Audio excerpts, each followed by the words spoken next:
Good morning. How's everyone doing? Okay. We're looking at, talk about a couple things. Keep up with these notes, guys, all right? It's going to make some of your stuff make a little bit more sense when you're doing your business plan projects. Okay, we're going to talk about a couple of things that stores do. 2 words, efficiency and effectiveness.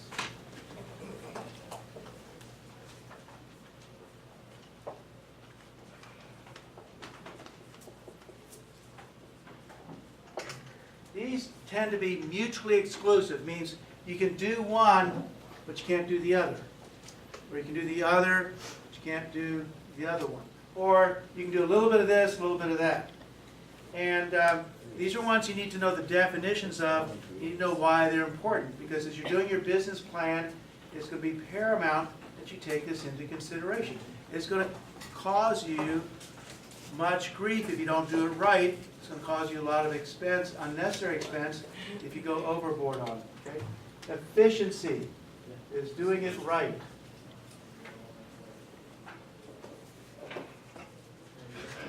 Doing it right. Effectiveness, doing the right thing.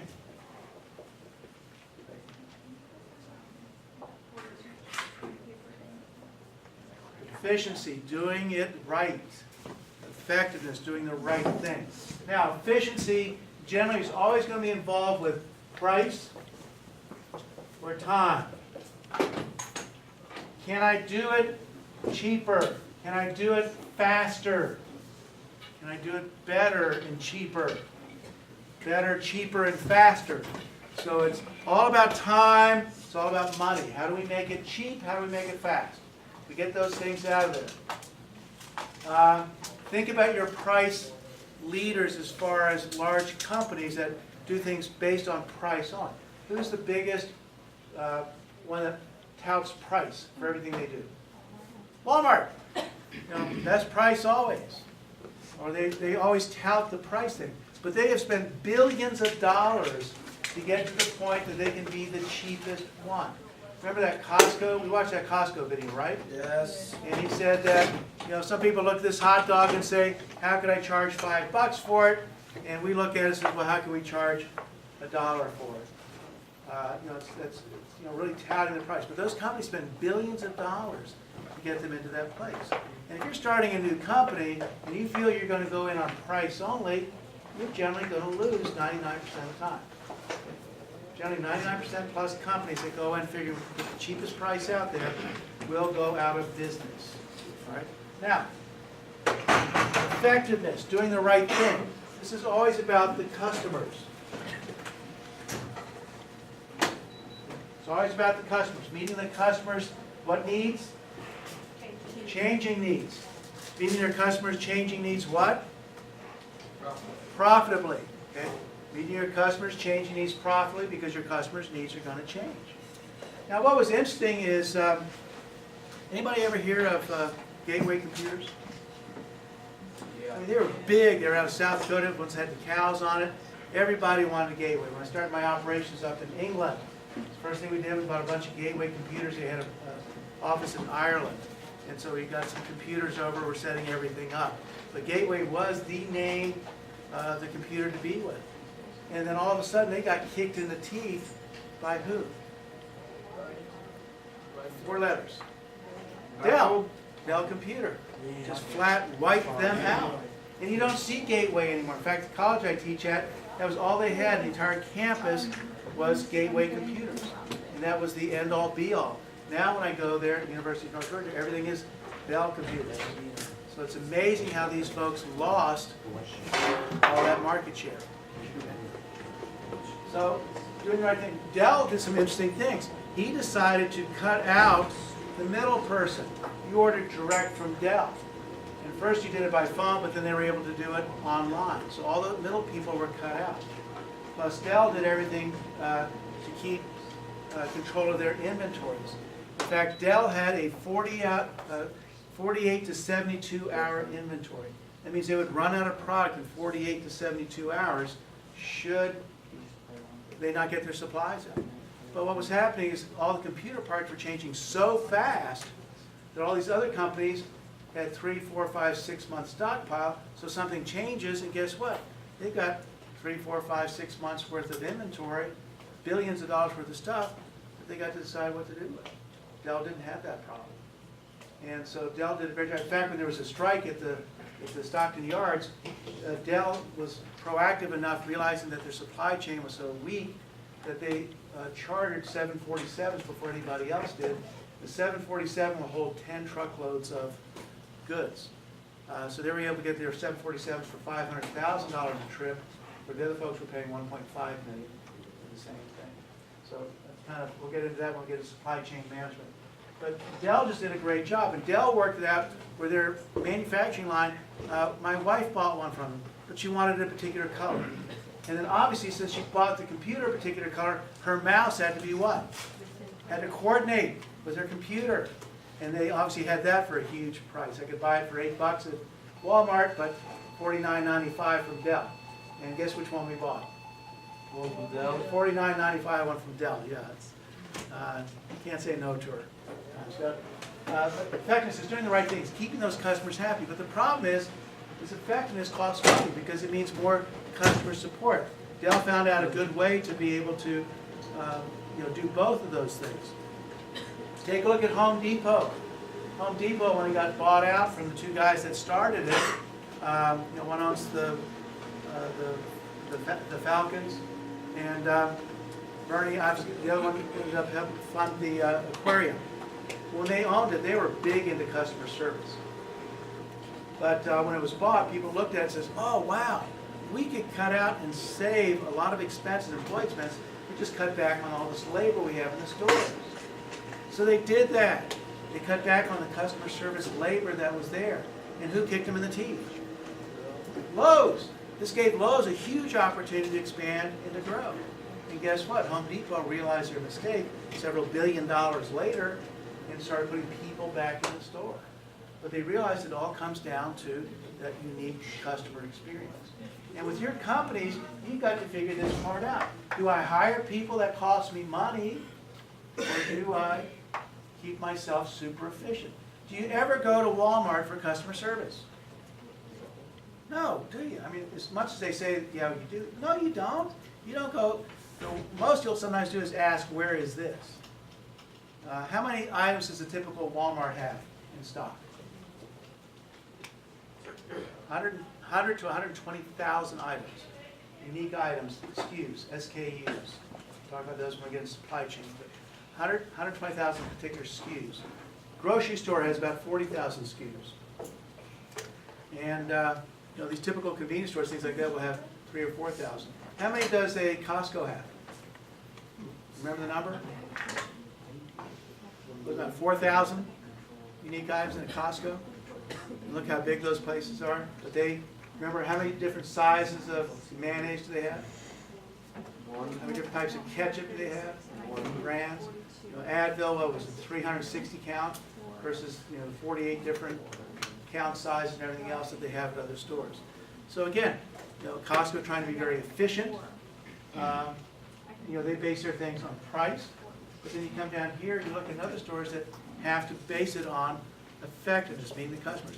Do you go into Nordstrom's to get anything cheap? Anybody shop at Nordstrom's? Too expensive for me. But the one thing that they have is they have what? What do they have? What's Nordstrom's have? You shop at Nordstrom. They have phenomenal customer service, right? They're there, they will help you, and if they don't have it, they'll tell you where to find it. I mean, they believe that the customer comes first. But that costs money. And so with your businesses, you have to decide, am I going to do it on price? In general, if you do it on price, you're going to lose. What's interesting is some of the companies that built their reputation on the cheapest price have since switched. The biggest one is Southwest Airlines. Southwest Airlines used to be the cheapest way to do it. And now they're realizing that, we can make a little bit more money. Actually, fares in Atlanta have gone up $120 on average per ticket because of AirTran being bought out by Southwest. Delta has raised their fares, Southwest has raised their fares, and Southwest has cut back in Atlanta. It's not as big as the hub for Southwest as it was for AirTran, and prices have gone up because of competition. And you got to take a look at your pricing. When we're getting pricing now, How do you price your goods and services? You base them on primarily your what? How do you base your prices? On who? Your competition. Very good. Your competition sometimes helps determine your price. Because if they're charging $5, can you charge $10 for it? And sometimes you can't. There's a company called Curtis Mathis that sold TVs, VCRs. This would have been back in the 80s. And their TV ads is, it costs more, but it's well worth it. And they would put 5- and 10-year warranties on their products. But you know, their product was exactly the same as what Panasonic was selling. In fact, they used the same manufacturing companies. Panasonic, all of them, their goods were just the same. But they decided to tout themselves on price only. It's amazing how many people bought stuff from Curtis Mathis, paid twice what they could get it for, at say a Walmart, but they bought it because it's high quality. They were led to believe this is the quality of it. Also, when you get into pricing, customers lie. You know, what's interesting is that daycare, for instance. What do people say is their #1 concern about daycare centers? Cleanliness, hygiene. Hygiene, cleanliness, what else? Order. Huh? Okay, that you have good health there, their children are going to be safe. Location. Ah, but you know what the #1 reason for picking a daycare center is? And it was just mentioned. Location. People want to be able to drop those little suckers off as quick as they can, and they want to be able to pick them up as late as they can before they get home. And what do they want in between the time they leave work and the time they pick up that little rug rack? What do they want to stop at? A grocery store. Very good. So if you look at successful daycare centers, you'll find them at entrances and exits of subdivisions and a grocery store nearby. But you know, I built a $650,000 state-of-the-art daycare center in Rock Springs, and I believed everything that I read of what people said. We did consumer interviews, we did all sorts of stuff, and people lied. And here's the interesting thing, they didn't know they were lying. To them, quality of service was most important. But we found out that #1, the most important thing was, for the most part, location. #2 is price. And so if you did a daycare center based on location and price, you had all the business you wanted. But if you did one built on quality and safety, you only had about 10% of those parents that really loved and cared about their kids. So you got to be really careful with these things. But efficiency, effectiveness, mutually exclusive. You got to decide which way you're going to go. And generally, if you are a startup business going by price only, you will lose, because people that are entrenched in that business can generally always cut their prices lower than you can and outlast you till you go out of business. Okay?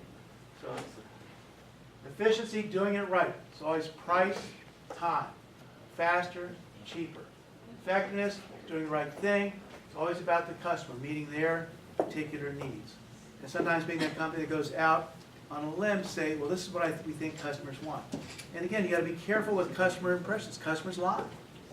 Some of them don't know what they want. When I was doing my MBA, this was back in the early 70s, this guy was starting up this new company, and he was going to overnight things to people. And at the time, airmail was, I think, 14 cents. So you could airmail a letter for 14 cents.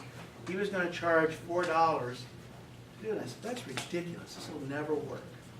In fact, he wrote it up as on a paper and turned it in for his undergraduate grade, and the professor gave him a C+ on it. Says, nice idea, but it's really not going to work. What he was talking about was picking up at every place in the afternoon, driving it all to a sort place, and then air shipping it all to Memphis, and then from Memphis to sending it all back and going backwards so people would get it the next morning. What's the name of that company?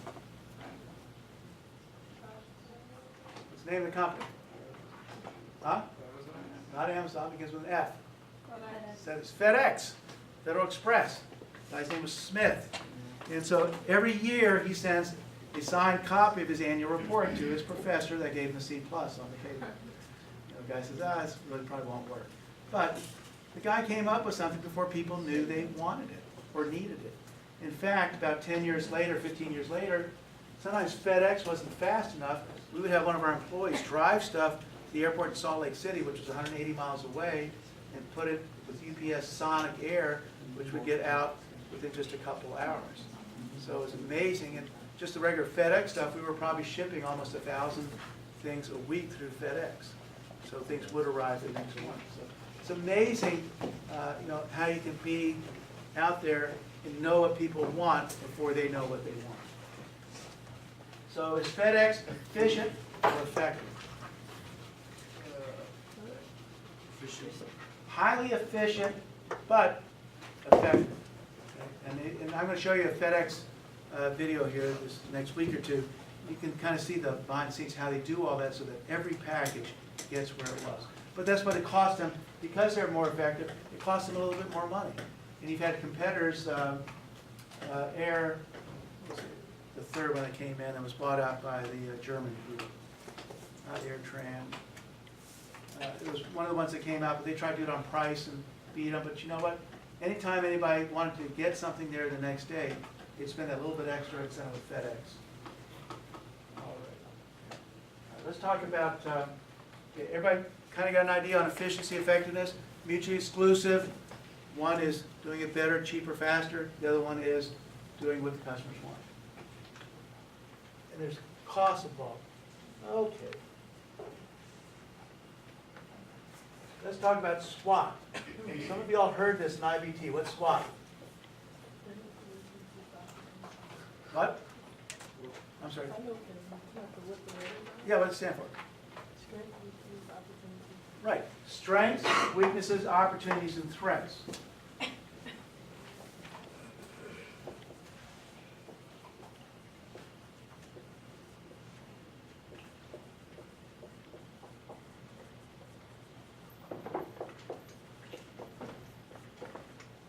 Every company, every day, should do a SWOT analysis. What are our strengths? What are our weaknesses? What are our opportunities? What are our threats? Now, it's interesting the way this is broken down. This is internal. Okay. What are our strengths? What are our weaknesses? This is external. What are our opportunities? What are our threats? And you got to take a look at these things and see how they work out. You don't want to put products out there, put services out there based on your weaknesses, do you? You want to put them out there based on your strengths, where you're good at. Or where do we need to build up some of our strengths? Same thing out here. What are our opportunities? What are our threats? What's coming up? What's the customer's changing needs going to be? Where are we going to go with that? Who's doing something else? Who's going to come out and cause us some problems? And sometimes you get customers that just come out of the blue and do things. What's the play thing by Microsoft? Is that Xbox? Yeah. You had Nintendo, you had all these other companies in there, and all of a sudden Microsoft decided to get in there out of nowhere and took the bulk of the market, or a great share of it. So you got to watch out for these hidden threats, these things that are coming out of there. Who did Starbucks lose about 30% of their business to? McDonald's. Who would have thought McDonald's, the cheapest place to go, would infringe on Starbucks, which is the cool, classy place to pay $12 for a cup of hot water? Huh? I wouldn't have thought that, but McDonald's decided, hey, there's an opportunity here. We have some extra time in our stores, a couple of little pieces of equipment, we can do that. Now they're selling with the smoothies and all the different cappuccinos and frappuccinos and uppuccinos and downuccinos and all the different things there. So it's amazing how McDonald's came out of nowhere and stole 30% of Starbucks business. Let's talk about a company. Anybody ever hear of Circuit City? Oh, yeah. Anybody ever shop at Circuit City the last couple of months? Year? 2 years? Why? They ran out of business. I know they went out of business. Why did they go out of business? Because of Costco. Nope, had nothing to do with Costco. Had nothing to do with Best Buy. Had to do with they killed themselves. What happened is Circuit City was taking a look at all their expenses and everything else. Says, do you realize that 80% of our wages go to 20% of our employees? If we cut out that 20% of those employees, we would cut our wages by 80%. Wow! Well, yeah, they're only on one now. But the problem with Circuit City was Circuit City paid their employees by commission. The more you sell, the more commission you got. So the 20% of the employees that are making 80% of the wages were making what? 80% of the sales. So when Circuit City decided to get rid of those high-cost 20% of the employees, they shot their foot off. Because their sales did what? Dropped. And to the point that they went out of business. Now here's another interesting thing. Who do you think figured they were going to get all the business from Circuit City? It's got a yellow tag on it. Best Buy. Best Buy figured, oh, we're going to get all this business. Who took half of the Circuit City business? Well, Best Buy got half of it, but who took the other half? Radio Shack. No, Radio Shack is actually, they have enough cash to stay in business for about a week or two. They'll probably be going out of business in the next couple of weeks. They're gone. Huh? Fry's? Nope. Walmart, very good. Because Walmart, just a few weeks before Circuit City went under, decided to revamp their entire audio line, audiovisual section back there, electronics. They actually hired consultants to come in. McDonald's had never asked consultants that really trying to figure out what customers want. They knew what people wanted. So Walmart redid all their stuff, and they captured 50% of the Circuit City business. Because Walmart saw an opportunity coming up there because they knew that Circuit City was on the way out. They do some phenomenal research. And so Best Buy figured, oh, we're going to get all this, we're going to get all this. And they only got half of it. Starbucks, as they kept raising their price, oh, we can charge people anything we want. They're going to come. McDonald's saw an opportunity there and jumped on it. So these things are the external things. These things are the threats. Best Buy should have seen Walmart as a threat. Starbucks should have seen McDonald's as a threat. Now, over here, this is all internal. Some of this in your organization. And companies are always trying to look at, how do we retrain customers or our employees, do different things, provide customer service, do the different types of things we want. So always need to be looking at this. Had a situation, you all know Mr. Barbie? Yeah, Mr. Barbie and I are married to sisters. We live across the street from each other. And we had a restaurant in Athens. On game days for UGA football games, where we typically do $3,000–4,000 on a Saturday, we would do $20,000 to $22,000 in sales. So we had to be hyper efficient, hyper effective on game days. And so the Georgia Tech game is always played what day? Do I know? It's a Saturday after Thanksgiving. And one year it's in Atlanta, one year it's in Athens. Well, this happened to be the Athens year. And so we knew that was coming up. And unfortunately, all your kids are out for Thanksgiving break, so we're always running a little bit of short staff. And then we have a lot of family. My wife has 6 sisters. And so we have a lot of family, nieces and nephews that come in. Everybody would help on game days. And, well, problem is Mr. Barbie's mother passed away. And her funeral was on Saturday. I was the only family member that didn't make it to the funeral. So here I am. I've lost all my family for help.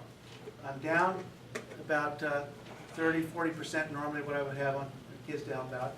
So we had blemish. So we had to take a look and sit down and look at our strengths and our weaknesses. I had this potential $20,000 of sales coming in, but I don't have any help. And so what I did is I got all the kids together a few days before and said, guys, if you have a friend that would like to work on Saturday, you can help train them, bring them in. This is what we need, but you'll be responsible for them. And then we had a banquet room that would seat about 100 people and all together. Typically we would have about 8 to 10 of our wait staff in there. I had 3 kids for there.